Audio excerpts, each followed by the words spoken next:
Tapi teman-teman sekalian, saya beberapa menit yang lalu, ini yang menyebabkan saya malam-malam menyapa teman-teman sekalian adalah bahwa beberapa menit lalu, kurang dari 10 menit yang lalu, ada seorang, saya kirim, kisi-kisinya gimana ya, seorang jenderal, bintang 4, wih, ngeri nggak? Telepon saya.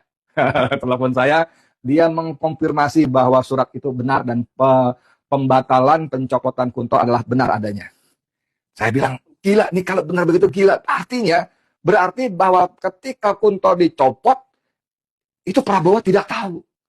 Bayangkan untuk posisi Jenderal Bintang 3 strategis itu, Panglima TNI, nah ini bagus ini ya, Panglima TNI menerima perintah dari Solo.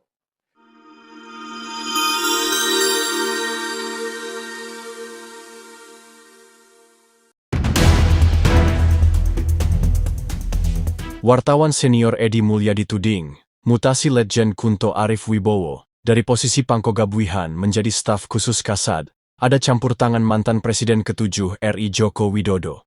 Pembatalan pencopotan Letjen Kunto Arif Wibowo bikin geger.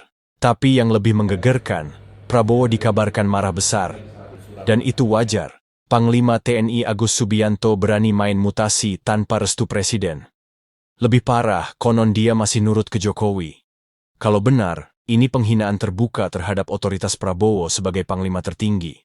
Kunto bukan jenderal sembarangan.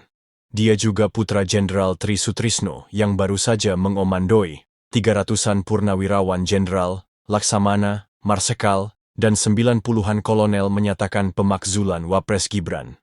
Tri Sutrisno selama ini juga dikenal kritis terhadap Jokowi dan kroninya. Setelah Forum Purnawirawan TNI Polri bersuara keras soal Gibran, Kunto langsung digusur. Lalu posisinya digantikan ex-ajudan Jokowi. Rakyat bukan bodoh. Semua bisa baca. Ini sepertinya politik balas dendam Jokowi kepada para purnawirawan TNI, khususnya Tri Sutrisno. Lebih mencurigakan lagi, posisi Kunto sempat akan digantikan oleh Laksda Hersan. Dia loyalis Jokowi. Hersan mantan ajudan Jokowi.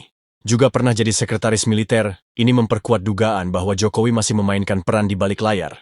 Dia masih cawe-cawe mengatur posisi strategis di militer. Semua itu dilakukan demi melindungi kepentingan politiknya.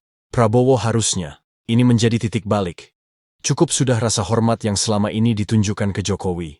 Jokowi sudah melampaui batas. Cross the red line. Mengintervensi TNI pasca tak lagi jadi presiden itu dosa besar. Ia juga sekaligus bahaya laten bagi kedaulatan negara.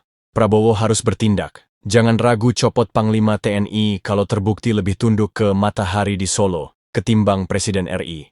Lakukan bersih-bersih loyalis Jokowi dari tubuh TNI. Pastikan semua komando militer hanya patuh ke presiden yang sah, bukan ke mantan presiden yang belum move on dari kekuasaan. Lebih dari itu, Prabowo harus mulai buka jalan untuk proses hukum terhadap semua dugaan pelanggaran Jokowi. Termasuk abuse of power, manipulasi pemilu, kriminalisasi oposisi, hingga memperalat aparat. Ini bukan soal politik semata. Ini soal siapa yang pegang kendali negeri. TNI harus kembali ke relnya. TNI alat negara, bukan alat keluarga Jokowi. Sebagai presiden harus jadi panglima sejati. Bukan sekadar bayang-bayang dari penguasa sebelumnya. Tapi teman-teman sekalian, saya beberapa menit yang lalu, ini yang menyebabkan saya malam-malam menyapa teman-teman sekalian adalah bahwa beberapa menit lalu, kurang dari 10 menit yang lalu, ada seorang, saya kirim, kisi-kisinya gimana ya, seorang jenderal, bintang 4, wih, ngeri nggak? Telepon saya. Telepon saya, dia mengkonfirmasi bahwa surat itu benar dan pembatalan pencopotan Kunto adalah benar adanya. Saya bilang, gila nih kalau benar begitu gila. Artinya, berarti bahwa ketika Kunto dicopot, itu Prabowo tidak tahu. Bayangkan untuk posisi Jenderal Bintang 3 strategis itu, Panglima TNI, nah ini bagus ini ya, Panglima TNI menerima perintah dari Solo. Dari Solo, teman-teman sekalian, gila nggak? Dari Solo.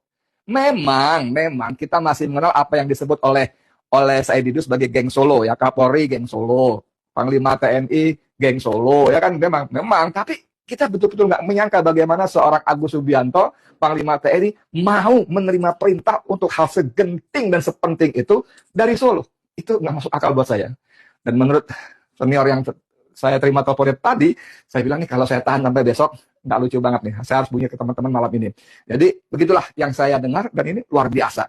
Jadi bagaimana gerakan para jenderal senior purnawirawan plus 97-an kolonel itu betul-betul membuat Jokowi kalang kabut dan marah besar. marah besar, dan itu sebabnya inilah yang membuat kita semua rakyat Indonesia marah sekali. Karena apa? Karena ternyata Jokowi masih merasa menjadi presiden sehingga dia memerintahkan Panglima TNI untuk mencopot Kunto. Dan yang membuat kita tambah marah lagi bagaimana Panglima TNI mau menerima perintah dari Solo. Padahal jelas-jelas Panglima TNI punya atasan yang namanya presiden. Presiden itu presiden yang sedang berkuasa, yang sedang menjabat, bukan mantan presiden. Saya belum sempat mengelaborasi hal ini kepada sejumlah jenderal kenalan saya yang lainnya. Anda pasti paham lah, kan saya suka nyebut beberapa nama ya dalam pergaulan, dalam interaksi saya dengan para jenderal senior itu. Tapi karena memang ini menurut saya informasi yang sangat-sangat berharga, saya terabas saja malam ini sampai nanti mungkin akan saya terkait dengan informasi kanan, kiri, depan, atas, belakang, dan sebagainya. Tapi teman-teman sekarang ini sekali lagi menunjukkan bahwa apa yang dikatakan oleh SBY, Susilo Bambang Yudhoyono, adanya matahari kembar ini tidak bisa dibantah. Dan yang lagi nih yang membuat saya tambah muak dan mual adalah bahwa ternyata matahari itu masih bersinar dari Solo. Ya.